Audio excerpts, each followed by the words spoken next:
السلام علیکم۔ اسم راشد کی ادبی دنیا میں ہم آپ کا استقبال کرتے ہیں۔ پیش خدمت ہے ایک رپورٹ جسے سینڈ کیا ہے ایس ایم ساجد صاحب نے بنگلہ دیش۔ تو پیش خدمت ہے ایک رپورٹ۔ آج 18 جولائی 2020 بنگلہ دیش کے معروف اردو شاعر اور صحافی نوشاد نوری کی 20ویں برسی ہے۔ نوشاد نوری 21 اکتوبر 1926 کو دربھنگا، بہار، برٹش انڈیا میں ایک باعزت رئیس گھرانے میں پیدا ہوئے تھے۔ ان کا اصل نام محمد مصطفیٰ معصوم ہاشمی تھا۔ نوشاد نوری بی این کالج پٹنہ سے BA پاس کرنے کے بعد ترقی پسند مصنفین کی انجمن میں شامل ہو گئے تھے، جہاں سہیل عظیمہ آبادی، اختر اورینوی، مختار الدین آرزو اور کلام حیدری جیسی نامور ادبی شخصیتوں نے انہیں ادبی اور سیاسی طور پر باشعور بنایا۔ نوشاد نوری تقسیم ہند کے بعد 1950 میں ہجرت کر کے ڈھاکہ، مشرقی پاکستان چلے آئے تھے اور پھر ہمیشہ کے لیے یہیں کے ہو کر رہ گئے۔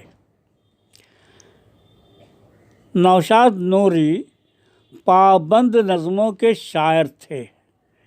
میرے جاننے میں وہ صرف نظمیں کہا کرتے تھے۔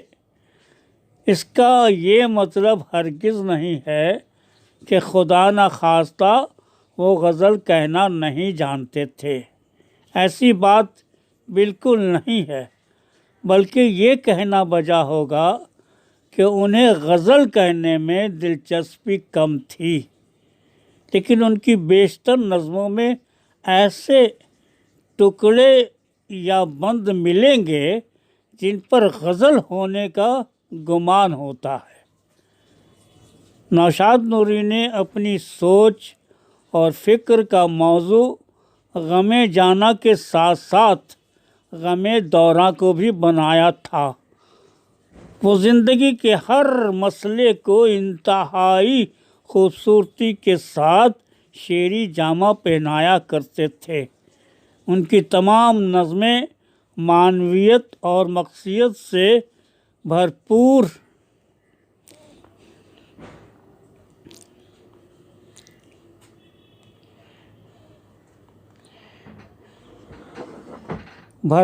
ہیں۔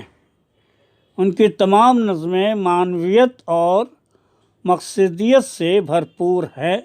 1995 کے اختتامی ایام میں آپ کینسر کے مریض ہو گئے اور آپ 73 سال کی عمر میں 18 جولائی 2000 کو اس جہان فانی سے کوچ کر گئے۔ نوشاد نوری کے 2 شعری مجموعے رہو رسم آشنائی اور روزن دیوار منظر عام پر آ چکے ہیں۔ تیسرا مجموعہ کلام طباعت کے آخری مرحلے میں ہے۔ نوشاد نوری نے 2 ہفتہ وار اخبار، جریدہ اور رویداد کی ادارت بھی کی ہے۔ بنگلہ دیش کی اردو دنیا نوشاد نوری کی ادبی خدمات اور ان کی عرق ریزی کو کبھی فراموش نہ کر سکے گی، اور ان کے نہ ہونے سے بنگلہ دیش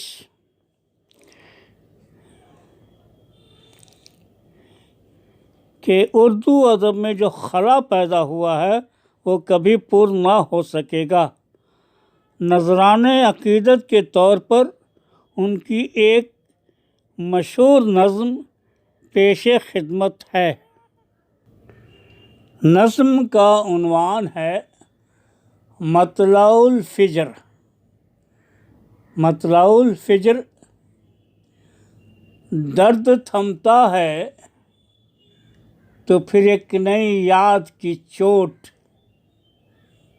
زخم بھرتا ہے تو پھر ایک تصور کی خراش، دل دھڑکتا ہے تو دھڑکن کا سبب نامعلوم، جی الجھتا ہے تو احساس کو الجھن کی تلاش، کس کی امید میں ایام کی تسبیح کا ورد سینکڑوں سال سے جاری ہے یہاں اور وہاں، کس کی امید میں ایک صبح مدارات کی دھن سانس کی موج پہ طاری ہے یہاں اور وہاں، ہونٹ ہلتے ہیں مگر جنبش لب بے معنی، لفظ معزول سے تہی قلب تپاں دونوں کا، اتنے پیرائے اظہار کہ سب مل کے سکوت، کثرت رنگ میں نقشہ انہا دونوں کا، جس کی امید میں تھم تھم کے جلن بڑھتی ہے، جس کے اظہار میں محتاط ہے لب دونوں کے، اس کی آہٹ پہ نگاہوں کی چمک سے لیکن ہو ہی جاتے ہیں عیاں نام و نسب دونوں کے، یوں اگر ہے تو سر شام سے ہی فکر ازاں مستند ہم ہیں، اٹھیں صبح کا آغاز کرے، یوں اگر ہے تو سر شام سے ہی فکر سجود معتبر ہم ہیں، چلو فجر کا درباز کرے، معتبر ہم ہیں چلو، معتبر ہم ہیں چلو فجر کا درباز کرے، یوں اگر ہے تو سر شام سے ہی فکر سجود معتبر ہم ہیں، چلو فجر کا درباز کرے۔ تو دوستو، ابھی آپ اسم راشد کی ادبی دنیا میں ایک رپورٹ سن رہے تھے جس کے سینڈر تھے یعنی کہ بھیجنے والے تھے جناب ایس ایم ساجد بنگلہ دیش، اور اردو کے بنگلہ دیش کے بہت ہی عظیم شاعر کی آج برسی ہے، اور اس موقع پر میں نے بھی سوچا کہ جب یہ رپورٹ آئی ہے تو اسے پڑھ دیا جائے تاکہ اردو کے قارئین تک نوری صاحب کی تھوڑی بہت جو ہلکی بہت دل و دماغ سے اتر چکی ہو تو لوگ ان تک پہنچ سکے۔ تو میں سمجھتا ہوں کہ نوری صاحب آپ کے نزدیک آ چکے ہوں گے۔ تو دوستو، اب اجازت دیجیے، پھر ملیں گے کسی اور رپورٹ کے ساتھ، کسی اور شاعر کے ساتھ، کسی اور کہانی کے ساتھ۔ لیکن ہاں، ساتھ ساتھ میں آپ کو بتاتا چلوں کہ کل یعنی کہ سنڈے کے دن آل بنگال اردو مشاعرہ آن لائن ہو رہا ہے، جس کے خالق ہیں صوفی جمیل اختر لٹریری سوسائٹی، جو شام کو 7 بجے انڈیا کے تمام لوگ آسانی سے سن سکیں گے اور دنیا میں بھی سن سکیں گے۔ اگر آپ کے پاس